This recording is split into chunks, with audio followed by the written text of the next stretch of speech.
So hello, I am विवेक। और आज हम लोग क्या करने वाले हैं भाई? तो आज हम लोग केमिकल काइनेटिक्स करने वाले हैं। तो कुछ अलग तरीके से करेंगे हम लोग केमिकल काइनेटिक्स। बेसिकली इस पूरे चैप्टर को हम लोग क्या करेंगे कि 3 पोर्शंस में डिवाइड कर देंगे। ओके, बिकॉज ये जो चैप्टर है आप लोगों का ज्यादातर न्यूमेरिकल चैप्टर है। न्यूमेरिकल क्वेश्चंस आते हैं इसके ऊपर से काफी हद तक। तो हम लोग भी कुछ इसी तरीके से करने वाले हैं। तो जो आज हमारा फर्स्ट वीडियो है इसके ऊपर ना, इसमें हम लोग क्या करने वाले हैं, रेट ऑफ रिएक्शंस के बारे में पढ़ेंगे और कुछ न्यूमेरिकल्स लेंगे। और फिर आने वाले अलग अलग 2-3 वीडियोस में इस पूरे चैप्टर को खत्म करने की कोशिश करेंगे। ठीक है? तो न्यूमेरिकल चैप्टर है तो न्यूमेरिकल तो अच्छे से समझ आना ही चाहिए। तो समझते हैं। और ये एक और बात बता दूं कि ये सिंपल चैप्टर्स हैं। ठीक है? अगर आप इसके कॉन्सेप्ट्स को समझ जाते हो, फॉर्मूला लगाना आ जाता है आप लोगों को, तो बहुत अच्छा मार्क्स गेन कर सकते हैं इन सब चैप्टर्स में। तो चलो स्टार्ट करते हैं, थोड़ी सी मेहनत करते हैं केमिकल काइनेटिक्स के पीछे कि क्या होता है क्या नहीं होता है। तो basically what do you mean by this term chemical kinetics? Chemical kinetics means क्या हो गया? Kinetics something is in motion, that means kinetics ना। और केमिकल्स मींस बेटा, जब केमिकल्स के रेट ऑफ रिएक्शंस के बारे में हम पढ़ने लग जाते हैं कि कोई भी केमिकल है तो अपना रिएक्शंस कितने टाइम में कंप्लीट कर रहा है, कितना टाइम लग रहा है उसके रिएक्शंस को, क्या स्पीड रही होगी उस रिएक्शंस की। तो उन सब के बारे में इस पूरे चैप्टर्स में पढ़ना है कि रिएक्शंस कितनी जल्दी होता है, क्या स्पीड्स होती हैं, और किस तरीके से रिएक्शंस हो रहा है। इन सबको केमिकल काइनेटिक्स के अंदर हम लोगों को पढ़ना है कि विच factors affect the chemical kinetics, कौन कौन से रिएक्शंस को फैक्टर्स अफेक्ट करते हैं, कौन कौन से फैक्टर्स होते हैं जिस पे रेट ऑफ रिएक्शन अपनी डिपेंड करती है। तो चलिए पहले ये तो समझ लें कि what do you mean by rate of reaction. ठीक है? तो पहला टॉपिक हम लोग अपना डालते हैं कि ये रेट ऑफ रिएक्शन होता क्या है आखिरकार। ठीक है? और फिर इस पे न्यूमेरिकल्स लेंगे हम लोग। तो रेट ऑफ रिएक्शन की बात करते हैं हम लोग कि ये रेट ऑफ रिएक्शन अपना क्या होता है बेटा। ठीक है? चलो, तो अगर आप सबसे पहले आप रेट ऑफ रिएक्शंस की बात करेंगे कि ये रेट ऑफ रिएक्शन क्या होता है आपका और क्या नहीं होता है, तो कैसे समझेंगे इसको? रुकिए।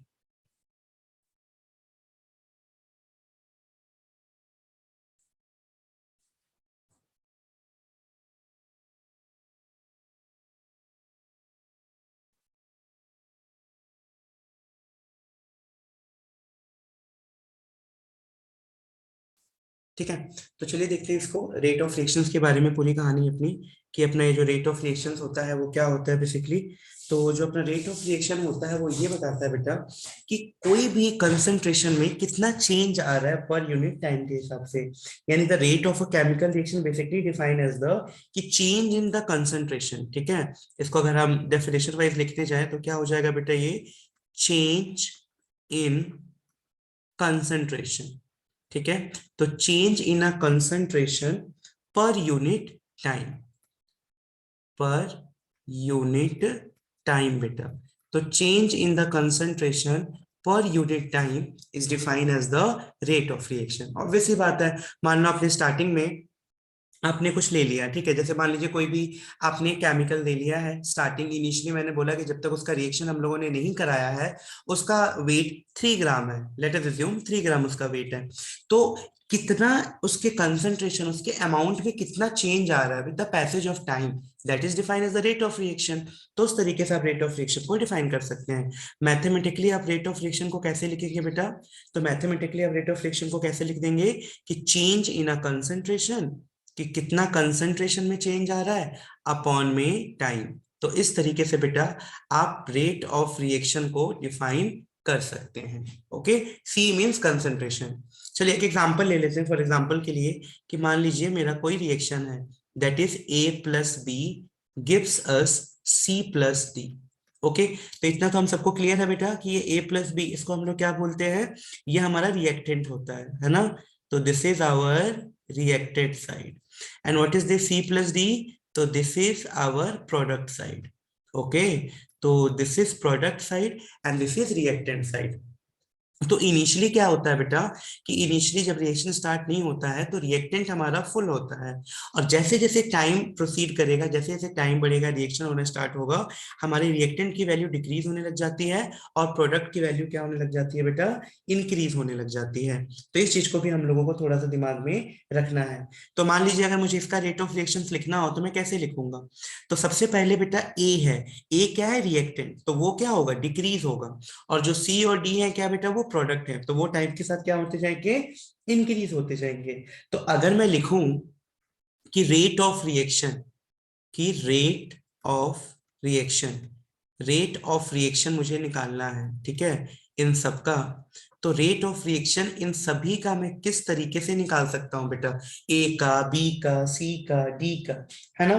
तो इस तरीके से मैं इसको लिख सकता हूं बेटा कि रेट ऑफ कंजप्शन, है ना। अगर मैं बात करूं, देखो ए और बी क्या होगा बेटा, कंज्यूम होगा, और सी और डी हम लोगों को क्या मिलेगा, फॉर्मेशन होगा। इस चीज को तो बेटा क्लियर अच्छे से, ए बी खर्च होगा और ए बी खर्च होकर हमें क्या देगा बेटा, सी प्लस डी देगा। एक छोटे से एग्जांपल से भी समझ सकते हो, जैसे मैंने बोला सी प्लस ओ टू, ये कंबाइन होके हम लोगों को क्या देते हैं बेटा, CO2 देते हैं। तो this one is the reactant side and this is the product side. तो कार्बन प्लस ऑक्सीजन दोनों क्या होंगे, कंज्यूम होंगे, रिएक्शन में पार्टिसिपेट करेंगे।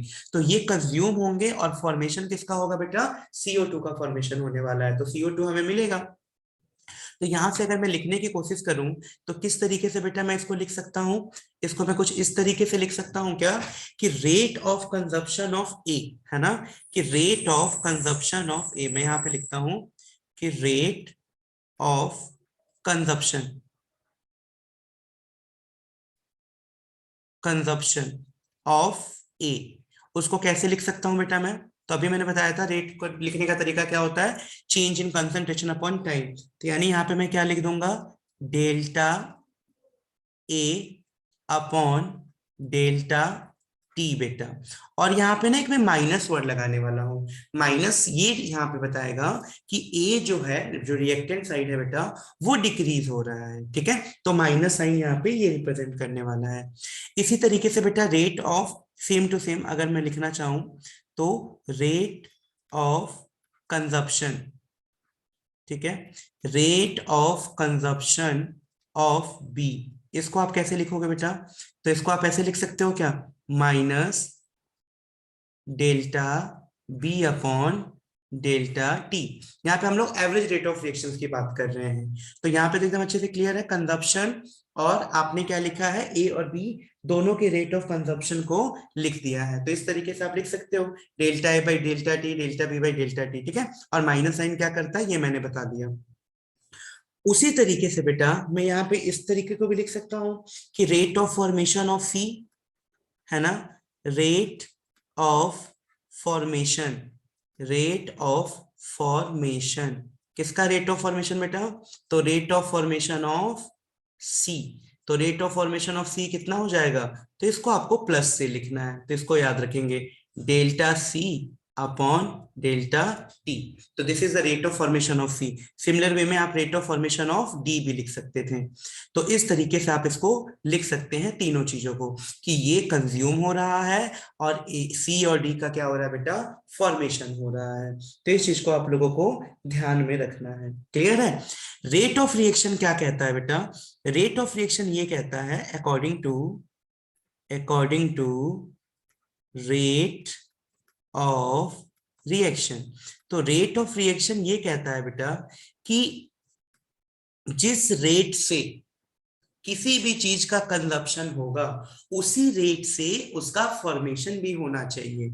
मतलब बेटा R A is equal to R B is equal to R C and R D. तो इन चीजों को भी आपको याद में रखना है। ऐसा नहीं होगा बेटा कि ये कंज्यूम ज्यादा हो रहा है और उसका फॉर्मेशन कम हो रहा है, तो दोनों का फॉर्मेशन या कंजप्शन ये बराबर होना चाहिए। तो इस चीज को भी आप लोगों को ध्यान में रखना है। तो ये एक सिंपल सा फॉर्मूला सबको याद रहेगा, सिंपल एकदम, कि रेट ऑफ रिएक्शन को कैसे याद रखेंगे हम लोग, कि rate of reaction is defined as the change in concentration per unit time. और इस तरीके से हम लोग उसका कंजप्शन और फॉर्मेशन की वैल्यूज को फाइंड आउट कर सकते हैं। तो चलिए फटाफट इसकी यूनिट्स भी देख लेते हैं, उसके बाद से आगे हम न्यूमेरिकल्स की तरफ चलेंगे कि इस छोटे से फॉर्मूले पे न्यूमेरिकल कैसे निकालेंगे। तो यूनिट किसका निकालना है, unit of rate of reaction. तो ये तो एकदम आसान काम है, ये तो आप लोगों को अच्छे से आता है सबको ही, ठीक है। तो किस तरीके से यूनिट निकालते हो बेटा, तो यहाँ पे क्या है, कंसंट्रेशन है ना। तो कंसंट्रेशन अपॉन क्या है बेटा, अपॉन में है आपका टाइम। तो आप सबको पता है व्हाट इज कंसंट्रेशन। तो कंसंट्रेशन का मतलब होता है बेटा मोल पर लीटर, है ना, कि number of mole per litre is known as concentration. तो इसमें तो किसी को कोई प्रॉब्लम नहीं है, आसानी से निकाल सकते हो। तो कंसंट्रेशन की यूनिट्स कैसे निकालोगे बेटा आप? मोल पर लीटर। तो कंसंट्रेशन की जगह आप लिख देंगे मोल पर लीटर। ये तो हो गया आपका पूरा कंसंट्रेशन। ओके। और टाइम का आपको पता ही है क्या करना है। टाइम का हो गया आपका सेकंड। यानी आपकी इसकी यूनिट कितनी निकल के आ गई? इसकी यूनिट निकल के आ गई है मोल, और यहाँ पे आप कर देंगे पर लीटर, और यहाँ पे आप कर देंगे सेकंड। तो this is how you can find the unit of the rate of reaction. Clear है? यहां तक किसी को कोई प्रॉब्लम नहीं है? ठीक है। तो इस तरीके से बेटा हम लोग आसानी तरीके से निकाल सकते हैं कि अपना रेट ऑफ रिएक्शन क्या होता है और इसकी यूनिट क्या होती है। तो यहां तक क्लियर हो गया। चलिए इसको फटाफट स्क्रीनशॉट ले लो, उसके बाद से फिर हम लोग आगे चलते हैं। ठीक है, गुड। तो ये हम लोगों का पूरा रेट ऑफ फ्रिक्शन के बारे में बात हो गई है, एवरेज रेट ऑफ फ्रिक्शन के बारे में कि क्या है और क्या नहीं है बेटा। ठीक है, तो यूनिट भी निकाल के दिखा दिया हम लोग, कितना आया? मोल पर लीटर पर सेकेंड। कई लोग मोल पर लीटर पर मिनट में भी निकाल सकते हैं, मोल पर लीटर पर आवर में भी निकाल सकते हैं। तो अपने अपने ऊपर है, जिसमें निकालना हो, जिसमें क्वेश्चन दे रखा हो, उस तरीके से आप इसको फाइंड आउट कर सकते हो। अब हम एक इस पे छोटा सा न्यूमेरिकल लेते हैं और इस टॉपिक को समझने की कोशिश करते हैं कि न्यूमेरिकली ये किस तरीके से पूछेगा आपसे। ठीक है, आई होप स्क्रीनशॉट ले लिया होगा। चलो, तो एक न्यूमेरिकल लेते हैं बेटा। न्यूमेरिकल में क्या दे रखा है, एक सिंपल सा क्वेश्चन लेते हैं पहले हम लोग कि क्या है क्वेश्चन, और उसको समझने की कोशिश करते हैं। तो क्वेश्चन में दे रखा है बेटा आपको कि 2a plus B, okay, 2a plus B gives us 3c। Done. तो 2a plus B gives us 3c, एक कोई रिएक्शन दे रखा है और बोला है the rate of appearance of c at a time t is given. यानी rate of formation, rate of formation लिख देता हूं इसको कि रेट ऑफ फॉर्मेशन, ठीक है बेटा, कि rate of formation of C given है। कितना गिवन है क्वेश्चन में? तो लिखते हैं ये गिवन है बेटा 1.3 इंटू 10 की पावर -4, ठीक है, मोल पर लीटर, मोल पर लीटर पर सेकेंड। यानी रेट ऑफ फॉर्मेशन ऑफ सी दे रखा है बेटा आपको, कितना दे रखा है? 1.3 इंटू 10 की पावर -4 मोल पर लीटर पर सेकेंड। अब कह रहा है आपको कि calculate rate of the reaction and rate of disappearance of A. तो रेट ऑफ रिएक्शन भी निकालना है और rate of disappearance of A भी निकालना है आपको। ठीक है, तो चलिए दोनों की बात करते हैं। तो पहले आपको क्या निकालना है बेटा? पहले आपको निकालना है रेट ऑफ दिस रिएक्शन। तो रेट ऑफ दिस रिएक्शन, कि इस रिएक्शन का रेट क्या होगा, the rate of this reaction. चलिए तो देखते हैं फटाफट कि how can you calculate the rate of this reaction. और दूसरा क्या बोला था बेटा?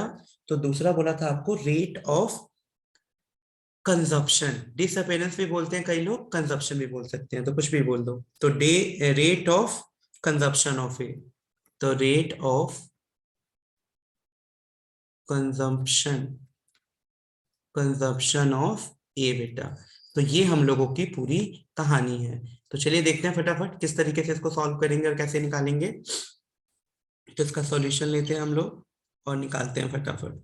देखो बेटा, सबसे पहले रेट ऑफ दिस रिएक्शन, उस कुछ भी करने से पहले जब भी ऐसा क्वेश्चन आ जाए हमें क्या दिमाग रखना है? तो हमें एक ही चीज दिमाग में रखनी है, क्या बेटा? कि हमें पता है एक चीज, यहाँ पे रिएक्शन क्या दे रखा है? यहाँ पे रिएक्शन दिया है 2a plus B gives us 3c, है ना। हम लोग एक सिंपल सी चीज पता था कि वी नो दैट, क्या पता था बेटा? What we know that? तो वी नो दैट कि रेट ऑफ रिएक्शन हमेशा बराबर होता है डिसअपीयरेंस का और फिर फॉर्मेशन का, दोनों का रेट ऑफ रिएक्शन बराबर होता है। मतलब मैं बोलूं यहाँ पे, तो R A must be equal to R B must be equal to R C, ये तीनों बराबर होने चाहिए। लेकिन यहाँ पे तो आप देखोगे बेटा कि ये बराबर कब होंगे? आर ए के पास तो 2 दिखाई दे रहा है, तो ये बराबर कब होंगे बेटा? जब हम लोग इसको डिवाइड कर दें। कैसे डिवाइड करोगे? तो आर ए को अगर हम लोग डिवाइड कर दें 2 से, आरबी को कर दें 1 से, है ना, और आरसी को किससे डिवाइड कर दे बेटा? 3 से। तो अब ये तीनों आपस में बराबर है है ना।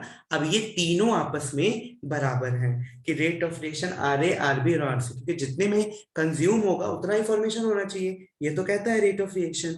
तो ये तीनों के तीनों अब क्या है, बिल्कुल बेटा बराबर हैं, क्योंकि 2a+b मतलब जिस जहां पे b का 1 मोल खर्च हो रहा था उतने में a का 2 मोल खर्च हो रहा था। तो अब दोनों को डिवाइड कर दिया तो अब सब क्या हो गए बेटा, इक्वल इक्वल हो गए हैं।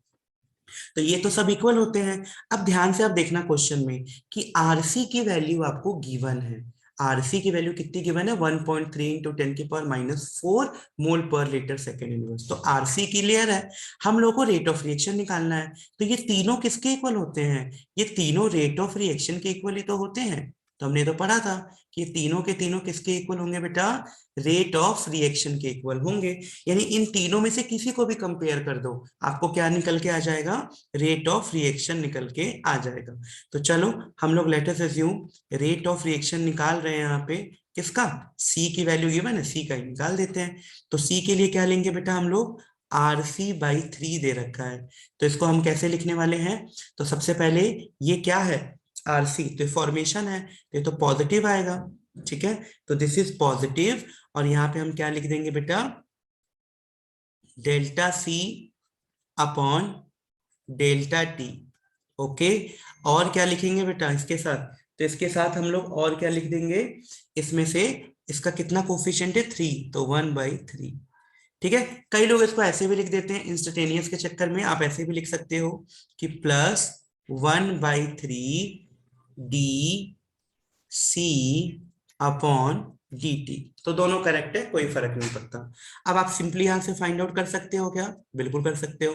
1/3 रहा, और change in concentration upon time कितना दे रखा है बेटा, 1.3 इंटू 10⁻⁴ दे रखा है। तो यहां से आपने रेट ऑफ रिएक्शन निकाल दिया। तो रेट ऑफ रिएक्शन कितना आ गया, 1.3 इंटू 10⁻⁴ अपॉन में 3। तो जब आप इसको सॉल्व करेंगे बेटा तो ये कितना आ जाएगा, ये आ जाएगा 4.33।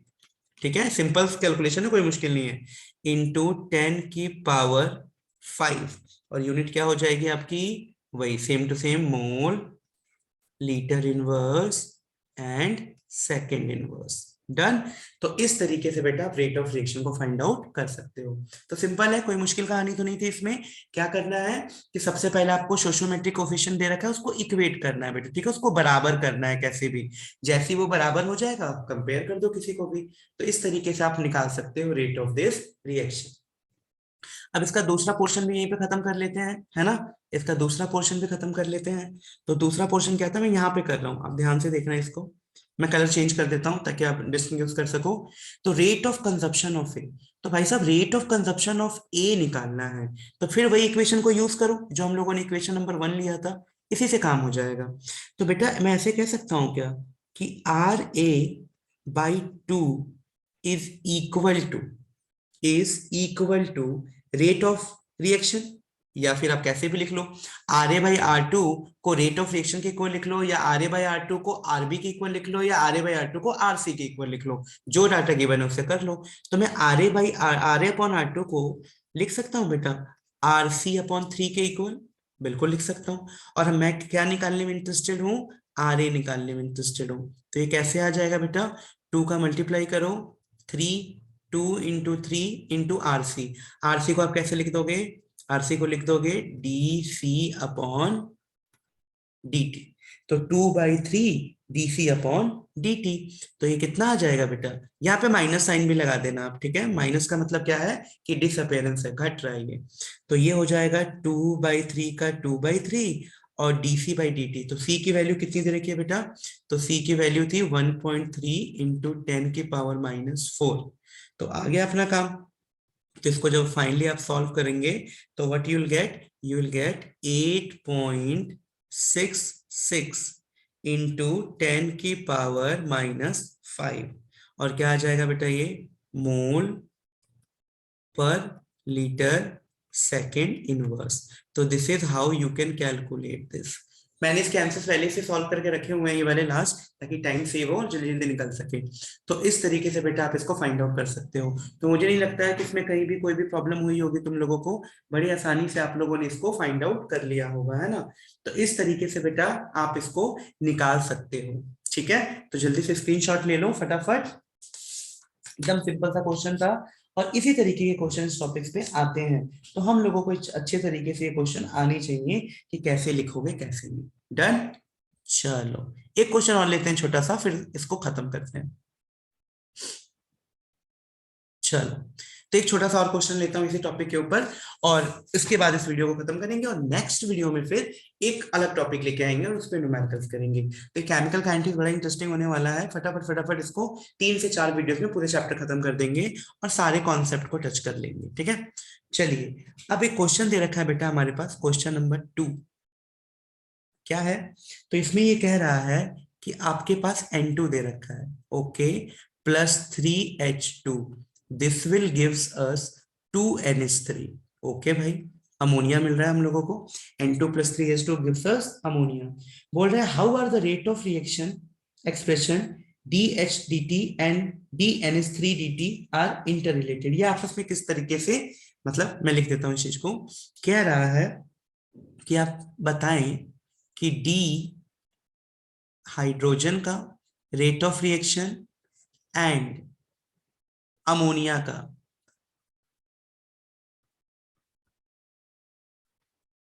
का, इनके बीच रिलेशन शो करें।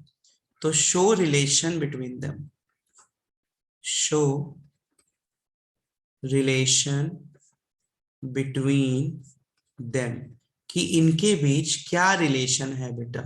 तो चलिए शो कर देते हैं, सिंपल सी कहानी है यार ये तो, बस वही कॉन्सेप्ट, हमें तो एक ही चीज आता है, रेट ऑफ रिएक्शन को इक्वेट करना। ठीक है, तो उसी तरीके से बेटा हम लोग इक्वेट करके इसके रिलेशन को फटाफट ले आते हैं। तो हमें क्या पता है, हम इसको ऐसे लिख सकते थे बेटा कि रेट ऑफ रिएक्शन, सबका बारी बारी से लिखते हैं, तो रेट ऑफ रिएक्शन N2 का must be equal to rate of reaction H2 divided by 3 must be equal to rate of reaction NH3 divided by 2। और ये किसके इक्वल हो जाता है बेटा, रेट ऑफ रिएक्शन के इक्वल। ये तो हम करते आ रहे हैं शुरू से, इसी तरीके से तो फाइंड आउट कर रहे हैं हम लोग सारी चीजें, तो ये इसके बराबर हो जाता। डन। अब देखें बेटा ध्यान से इसको जरा, इसको अब हम ऐसे लिख सकते हैं क्या कि नाइट्रोजन, हमें रिलेशन हाइड्रोजन और अमोनिया के बीच निकालना है, तो क्या रिलेशन आएगा, तो इसको मैं लिख सकता हूं क्या हाइड्रोजन के लिए कि डी हाइड्रोजन अपॉन dt, और इंटू कितना लगेगा बेटा इसके नीचे 1/3 is equal two plus 1/2 d NH3 upon dt। तो यही तो रिलेशन है, सिंपल सा, यानी हम इसको ऐसे लिख सकते हैं एक वर्ड में, और थोड़ा सा और सुंदर सा बना दो, तो DH2 upon dt must be equal to 3/2 plus का 3/2 d NH3 अपॉन dt।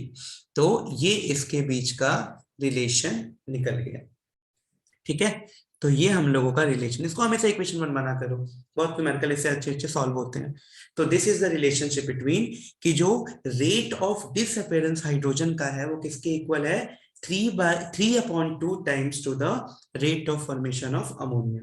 तो ये बेटा हमारा एक छोटा सा टॉपिक था आज का, कि रेट ऑफ रिएक्शंस क्या होती हैं, कैसी होती हैं, और इसके ऊपर हम लोग कैसे न्यूमेरिकल्स आते हैं। ठीक है, तो और भी वीडियोस बनाएंगे, अगर तुम्हें ये अच्छा लगा तो प्लीज लाइक करो भाई, और बताओ और कौन कौन से टॉपिक्स पे तुम लोगों को वीडियोस चाहिए।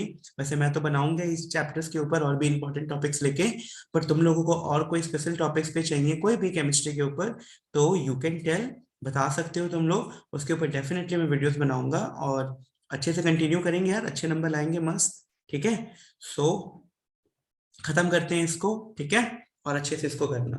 चलो।